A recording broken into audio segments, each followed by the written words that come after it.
Okay, hello everyone. We got breaking news. We got word earlier this morning that a suspect in connection with the murder of Queen's housewife Ursula Gao has been arrested. 44-year-old David Bonolia of Richmond Hill, Queens, was arrested earlier this morning. So we're going to get into the details of what led up to the arrest. So here we go. The handyman ex-lover of slain Queen's mom, Ursula Gao, was charged Thursday after confessing to the brutal slaying traced through the blood-soaked boots that were left at the crime scene, police sources told the New York Post.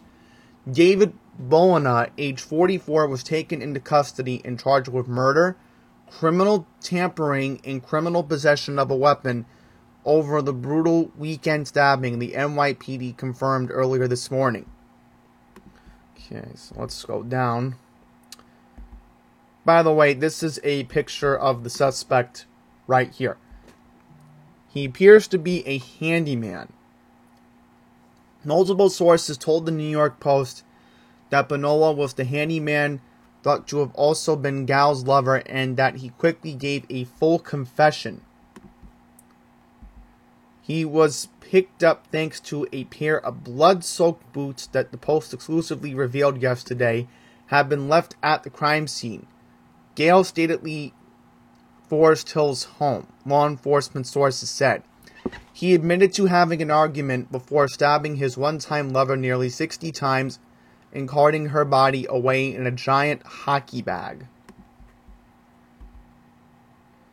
So this is where the suspect was arrested. This is apparently his home, right here, from what the Post was able to exclusively obtain here. So, police are obviously there. Boana from Richmond Hill has no prior arrest, according to NYPD. A Facebook account under his name previously commented on some of Gao's photos, as well as sending her public messages of love and heart emojis. Es la mujer más hermosa, Spanish for she is the most beautiful woman, he wrote alongside one photo of her back in May of 2020, along with blushing face emoji covered in hearts. That message also included an emoji of Guatemala's flag, months after Gao posted that she loves everything Guatemalan, and a year after she posted pictures of her own trip to Central American country. So, another thing that he wrote in Spanish, your eyes in love. He also wrote in a screenshot. So, I figured I'm going to be fair to the Spanish audience, and here we go. I'm pulling it up on my phone right now. So this was during a Zoom party. Now, that should have been a warning sign right there. Okay, so here we go.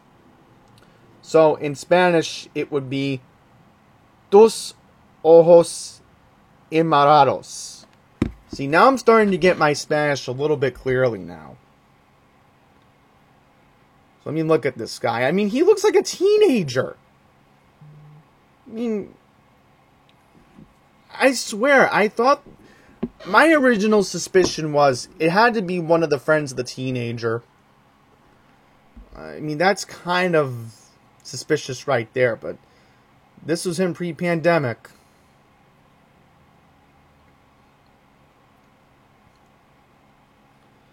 Same month, he also posted a heart and a simple hola to a childhood photo of Gal. One she posted sandwiched between two gushing tributes to her husband with photos from their wedding day. The saintly used account, which suggests he was a scriptwriter, also sent a heart to a photo Gal posted in October 2019 of her in a field. The mom gave a thumb up to his comments each time. Neither appeals to be listed as friends Thursday on their accounts, including another under his name that was used a little more regularly. So, this was the coroner when they were there over the weekend. So according to police, Gal went to a show at Lincoln Center in Midtown with friends on Friday evening and then hung out at a bar in her neighborhood, seemingly as if she was expecting to meet someone who never showed. Once home, she was reportedly stabbed and then slashed in the back Bauer hockey bag, similar to one belonging to her children. Grainy video from a neighborhood doorbell camera caught a mysterious figure lugging the body duffel bag away from the Gal home around 4:30 in the morning. So, this is a family picture. Now, I'm assuming that from what police were saying, this was the husband right here. And the husband was in California with the daughter right here. I could definitely tell this is the daughter. And then this is apparently the 13-year-old son who was allegedly in the house on Saturday. Now, I'm gathering because they are minors, the police want to blur out the pictures. I can understand that, but I'm no fool here. I can easily decipher a picture. A local resident walking his dog found the remains about 4 hours later. Police quickly suspected that the killer knew Gal since there were no signs of a break-in and because the violence suggested it was personal and fueled by anger specifically towards her. They focused on the handyman, understanding that he had a remote romantic relationship that went south. So allegedly, this was the bar that Gal had went to in Forest Hills. So it says that Bonilla confessed that he struck after an argument. Gal's 13-year-old son... So wait a minute, hang on here. They have two sons? Okay, I'm sorry if I had misjudged that earlier. Okay. Thought they had a daughter. Okay, hear me out. 13-year-old son was upstairs in the house at the time and his mom was brutally murdered downstairs and was briefly taken to a precinct for questioning, saying he did not know where his mom was. Her 53-year-old husband, Howard Kine, was in Oregon with their 17-year-old son visiting colleges at the time. Kine told the police he had received a text from his wife's phone after her death that warned, "Your family is next," according to law enforcement sources and WPIX television. As he flew home to New York Saturday, he told the New York Post that he feared that his whole family could be in danger. "There are concerns about our safety," Klein claimed. "Our lives are at risk," so... Obviously, there was an address that was leaked out, so let's see if I can find it. Yeah, I think the Courier had something about it. Yeah, here we go. This is it right here. 72-24 Juno Street.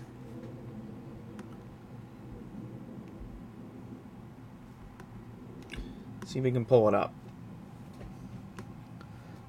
So I exactly know where this is. Right by, believe it or not, Angler Chocolates. Am I surprised? No, I am not. Okay, so this is where the house is. Right here. Right by Askin Avenue. You gotta understand, I mean, these are nice houses. I mean, look how beautiful this neighborhood looks.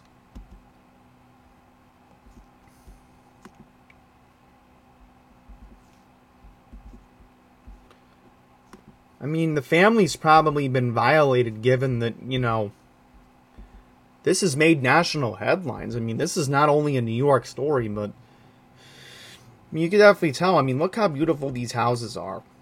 In fact, hang on. You can actually get a more accurate view. Yeah, here we go. This is it. See? This is the house, and this is the most recent street view from October of 2019. I mean, look how beautiful this house looks. I mean, this is a storybook home in Queens. And not too far from where the Q23 bus stop is. So, like I said, I know this area very, very well. Right by Metropolitan Avenue. And literally not too far from where Forest Park is.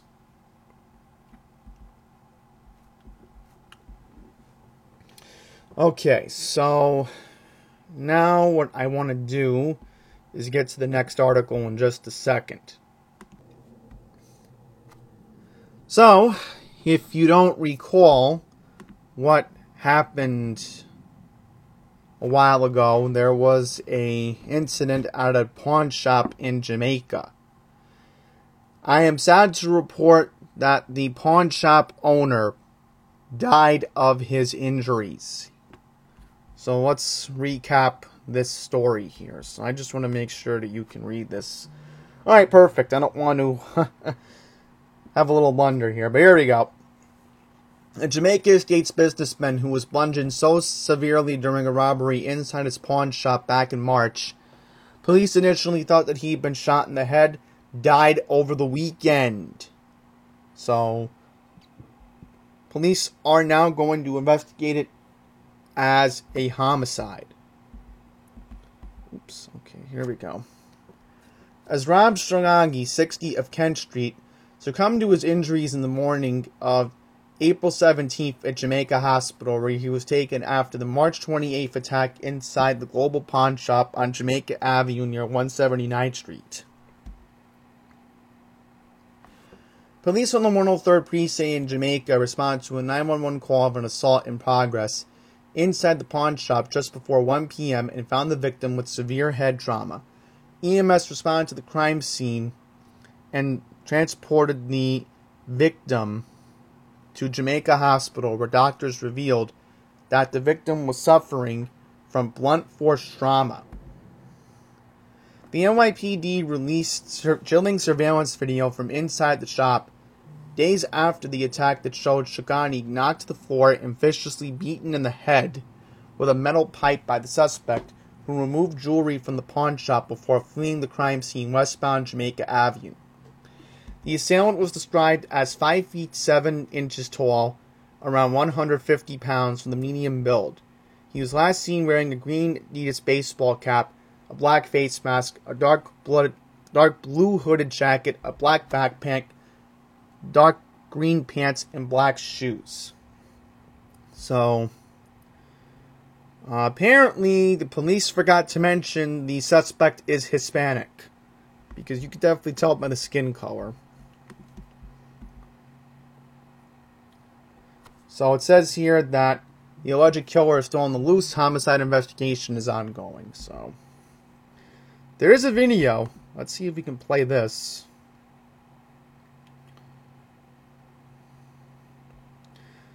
I mean, look how brutal this is. I mean, I'll give Channel 1's Spanish feed credit. At least they actually went to Jamaica and covered it. But, you know, just unfortunate. Anyhow, I forgot to bring this up last week. There was another fire at Central Park last Monday. So let's watch this video. Police are investigating another brush fire in Central Park. Smoke could be seen rising near West 107th Street in Central Park West at about 11:30 this morning. 2 fire engines responded to the scene. No one was hurt, and police are now looking into whether this incident is related to nearly a dozen brush fires in Central Park last month. I mean, this is ridiculous. You know, who would do such a thing like this? You know? Just very, very unfortunate. You know? By the way, I want to mention that last week was just everybody was on edge last week. As many of you know what happened on the subway last week. See if I have something on it. If I didn't cover it, I was just too caught in the moment, of course. Let's see if we can find a video.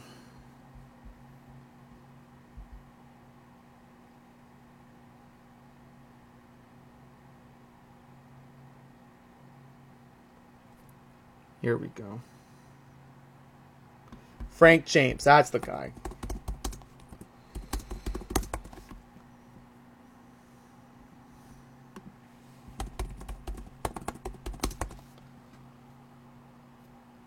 This is it. The man charged in the mass shooting on the subway is being held without bail tonight after his appearance in federal court on terrorism charges. CBS 2's Corey James live tonight from the East Village with new details about the arrest of Frank James and what comes next. Corey? And Marisa, Christine, Frank James, who was out here yesterday roaming the streets, as you mentioned, being held without bail tonight in jail. His arraignment lasted 6 minutes, a sign there is an overwhelming amount of evidence against him. It was a different look for Frank James. The 62-year-old accused of unleashing his rage on subway passengers in Sunset Park, Brooklyn, wore a blue mask and khaki-colored jail clothes at his arraignment Thursday. The statute is titled Terrorism and Other Violent Attacks in Mass Transportation. The alleged gunman, who spent nearly 30 hours on the run, answered yes when the magistrate judge asked whether he understood the charge against him. But after the hearing, the public defender cautioned against a rush to judgment. What happened in the New York City subway system on Tuesday was a tragedy. It is a blessing that it was not worse. Investigators say smoke bombs released by James made it difficult for him to target his victims on the train. Still, it was the worst attack in decades on one of the world's busiest mass transit systems. And this man, Jack Griffin, I saw Frank James sitting down at that bench over there, says he helped bring police to the suspect. So I got out my camera and I quickly took a photo of the street. Investigators say James crossed state lines with a bag of weapons, including hatchets, pepper spray, fireworks, and gas canisters. They say he even did a practice run the day before to make sure his weapons worked properly. An attack that prosecutors say was premeditated and an act of terror. Why did you target Sunset Park? While he had no answers for reporters Wednesday, we know he had one thing to say earlier that same day that contributed to his arrest in the East Village. What we do know is this. Yesterday, Mr. James saw his photograph on the news. He called Crime Stoppers to help. He told them where he was. I mean, you could say dumb criminals all you want, but man, this guy was so dumb. I mean, think about it. You commit a crime on the subway system, smoke bombs in Sunset Park, firing a gun, and, you know, bottom line is, it's like he wanted to get caught.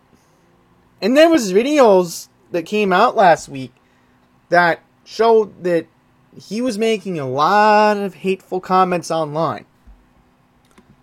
So, just wanted to give my viewpoint on that. I never really did. I'm just going to organize a couple of more articles that I might want to read from to wrap up this video today. So we're just going to make sure that we have what we need. I think what I'll do is I'll read the subway crime first, because that is important. So I think what I'll do is read this one first. I'm going to read about 4 articles from here, and then I'll just check to see if Laura Uhl has anything that is of importance to bring up. So here we go. Cop seat creep who pleasured himself in front of a 7 train rider near the Jackson Heights Roosevelt Avenue station. So here we go. Police from the 115th Precinct in Jackson Heights in District 20 are on the lookout for a pervert who allegedly pleasured himself in front of a 7 train rider in broad daylight. The creepy man was on board a Manhattan-bound 7 train entering the transit hub and around noon on Saturday, March 26, when he suddenly exposed himself and began masturbating in front of a 20-year-old woman. NYPD released surveillance images of the man who was masked up and was wearing glasses. In one picture, he is seen wearing a green knit hat, a blue hooded jacket with a gray backpack. He wore light-colored trousers and brown shoes. In the second image, the suspect is seen wearing a green baseball cap and a gray hooded sweatshirt. So, Hopefully they can catch this guy. And then we got this on the 7. Teenage girl fondled while riding the 7 train in Woodside. 16-year-old girl was found as she rode a Manhattan-bound 7 train in Woodside back in March. Police from the 108 precinct in Long Island City in Transit District 20 are looking for a man who approached a teenager as the subway was pulling into the 52nd Street station above Roosevelt Avenue and Queens Boulevard around 8 a.m. on Thursday, March 24th. The suspect engaged the young lady in a conversation and then proceeded to touch her right breast back inside without her consent. The suspect eventually got off the 7 at the 42nd Street Times Square station in Midtown. The teenager was not injured.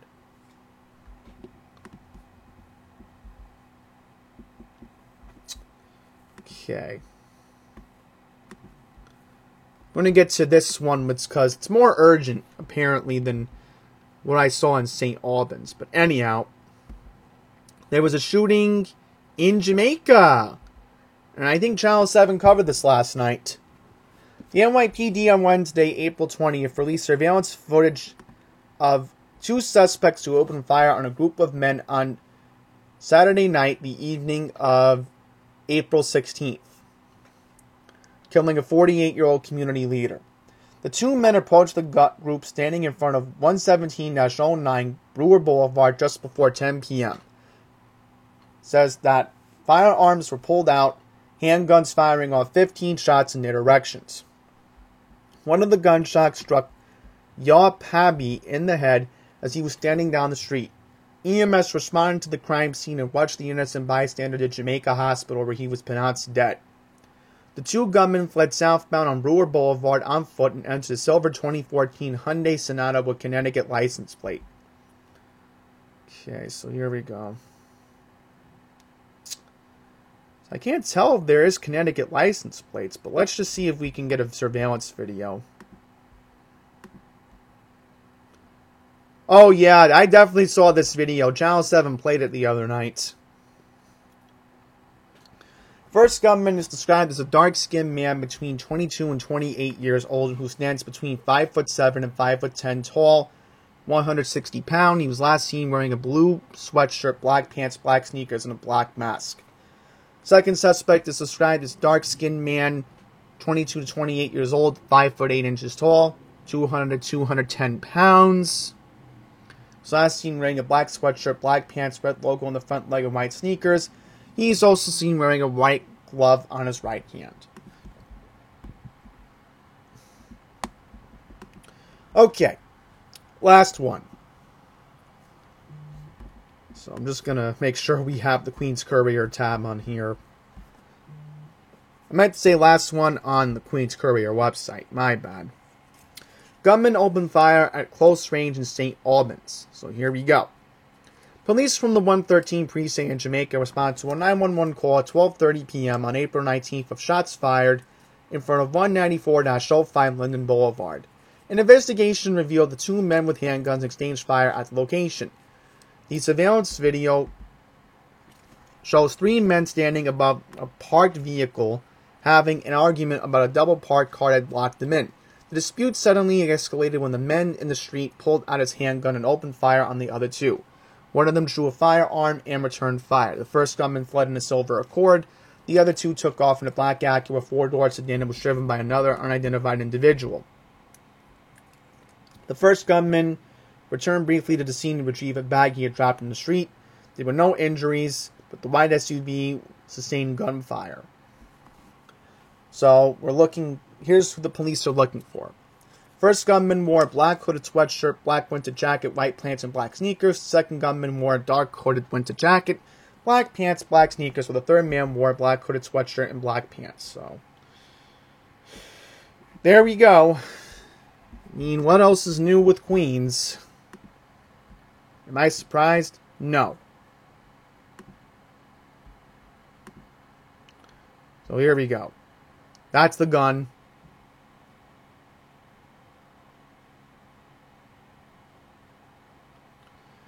Now, you would think in an area that would have a $90,000 median home income that St. Albans would be a decent area. Well, apparently not.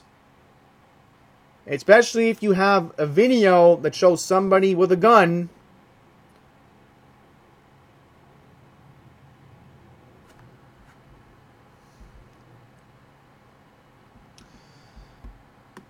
Okay. So that's all the patience I have for today from the Courier. Let's just check to see if we have anything about anything else here. So I'm not really going to read anything from Laura Uhl. So that's all I have the time to talk about today. I think I am done here. But the main thing is the police are starting to become more proactive these days. And I really am glad about that. Because I've been noticing that they have been cracking down on the drag racing here in Fresh Meadows. So, I barely hear it anymore. So that's a good sign that they're getting the hint that they're hearing the police sirens, and maybe Eric Adams is trying to do something. I don't know at this point, but I think I'm just going to wrap this up. So thank you for watching. Law and order has prevailed today, and let's hope that this cycle continues. Thank you for watching.